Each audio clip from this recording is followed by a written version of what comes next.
I'm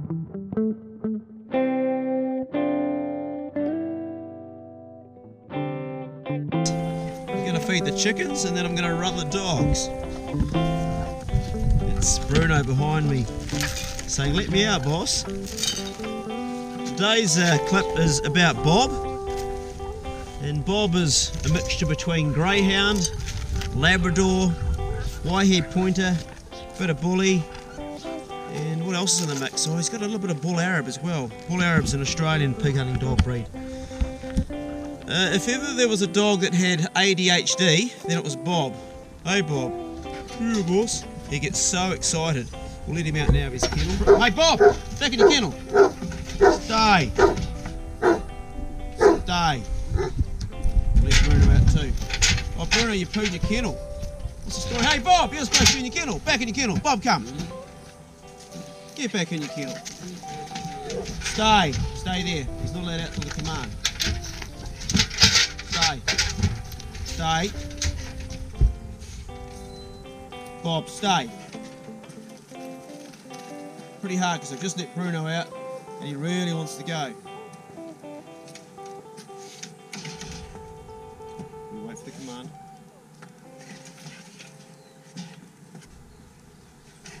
Taking a long time to learn this one, hasn't it, boy? Where you go?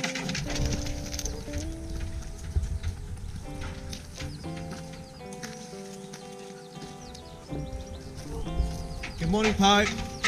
There you go, mate. You drank all your water. Okay, where you go?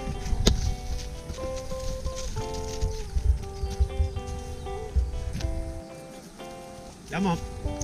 Yeah, Bob. Every day I walk my dogs through sheep. It's part of their stock proofing, eh, Bob? And Bob has a particularly high prey drive, so we've got to make sure that he gets well used to sheep. Don't touch. Bob, come.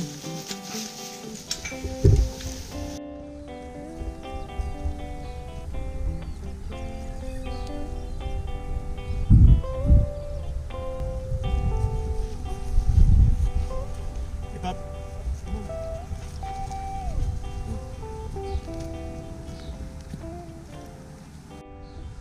Leave the rabbits, Bob. Don't touch. Leave the rabbits. Bob, come. Bob, come. Don't touch the rabbits. Good boy. I have a real problem with Bob because he has such a high prey drive. He's always chasing rabbits. He actually runs down hares. He's caught cats. Stock proofing him's been a major challenge for me to do. He's really a dog you've got to just work on every day almost. Where you go?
Letting your dogs play, it's really important to know the difference between their body language, what's going to be a fight and what is just playing.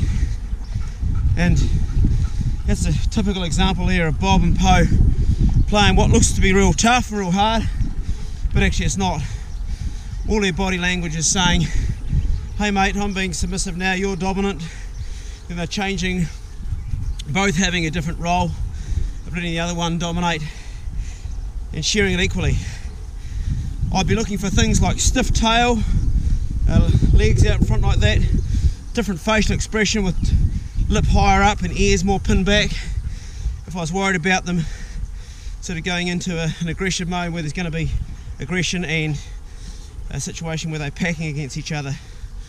So it's a real fine line between letting your dogs play like that and also keeping it real tight so they don't end up having a scrap. I wouldn't let Bob play like that with another male, and I wouldn't let Poe play like that with another female either, because it could turn pear-shaped. But never have Bob and Poe had a serious fight, so you've got to watch that. Right, that's my exercise and their exercise for the morning. We'll sit down and have a talk about food. Dogs cannot break down this stuff, cellulose, plant matter. That's why they eat the shit of herbivores like goats and sheep and stuff. They'll eat a bit of grass to clean their gut out sometime, but overall they can't break it down. But they can handle the most horrible bacteria that you and I would be really sick from. Like they'll eat a rotten old bit of goat that they found on the hill somewhere, or anything that's been sitting for days, and they'll digest it and they'll process it. The best thing I reckon you can give a dog is what it would have in the wild, and that's a whole small animal, like a rabbit, a hare, a possum, because you've got all the calcium of the bones in those small animals, and this is one thing that our dogs really lack, is calcium.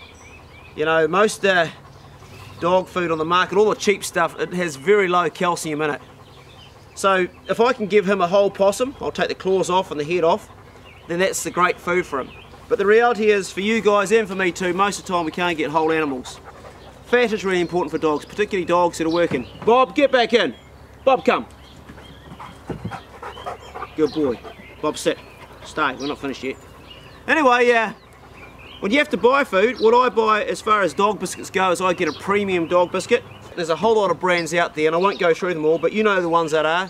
The cheap ones are just full of kibble and shit, and the expensive ones are full of more fat, more protein, and more trace elements, nutrients, minerals, and vitamins, all the stuff that dogs need. So that's a premium dog biscuit. I throw an egg in with their tucker. There's a bit of controversy about that with vets, because they say eggs can contain salmonella.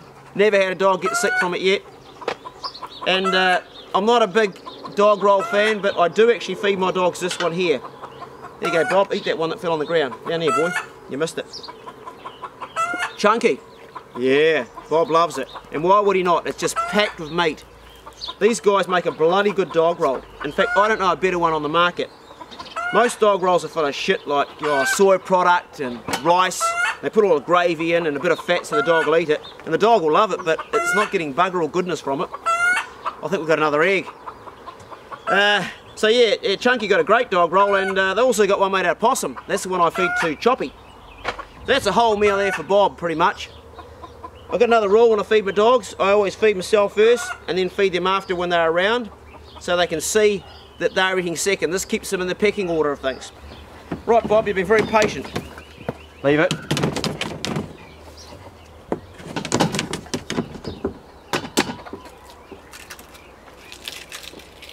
Crush up the shell of your egg if you're feeding your dog's egg too, because they can get all the calcium out of that. He'd love to have that now, but he can't have it straight away because he's got to wait for the command. Don't you, Bob?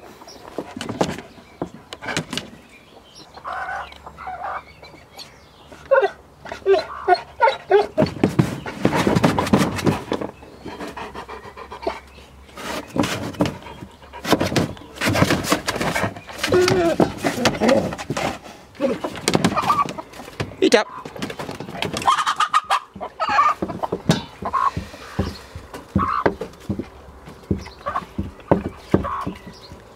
Always a Chunky first, eh?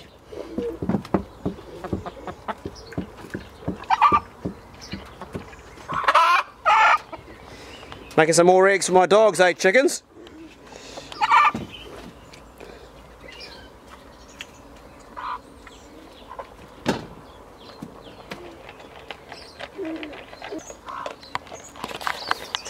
Bruno's already been fed. He can hear Bob getting fed and he thinks he's forgotten he's been fed already, so he thinks, "You gotta feed me, boss." Dogs don't remember for very much. They 6 or 7 seconds and they've already forgotten. You have had your dinner, mate. You've had it, and it was a lot, okay? You're not having any more, okay? Come on, boss, give me some more. I don't think so. You've had enough. But I'm hungry and you're just feeding Bob now. No, mate, you've been fed. Well, come on, boss, I'm hungry. Look at me. No. Come on, I'm hungry. He's been fed. You're finished, Bob. Yeah, and you're like a naughty kid, eh? You've left all your eggshell. Just like a kid will leave his greens on the plate. No, I didn't, boss. I ate them all. No, mate, they're still in there. Eat up your eggshell. No, I didn't, boss. I ate them. I'm not silly, okay? Go lay an egg. Anyway, yeah, hope you enjoy this. Remember, these are only my views as far as dog nutrition goes. What works for me. Feeding your dogs is a bit like feeding your kids. Every parent thinks they're doing it right. And I think you just got to do with what feels right to yourself, inside yourself. One thing I will say is, though, don't be cheap when feeding your dogs. You know, they are worth spending the extra money on the good tucker. They are so worth it, you know. Dogs, we're their whole world and they rely on us so much, so just, you know, give them the best. Next week we'll be looking at dog shelter, and we'll also be looking at Poe, my lead pig dog. Be good. If you can't be good, be careful. See you later.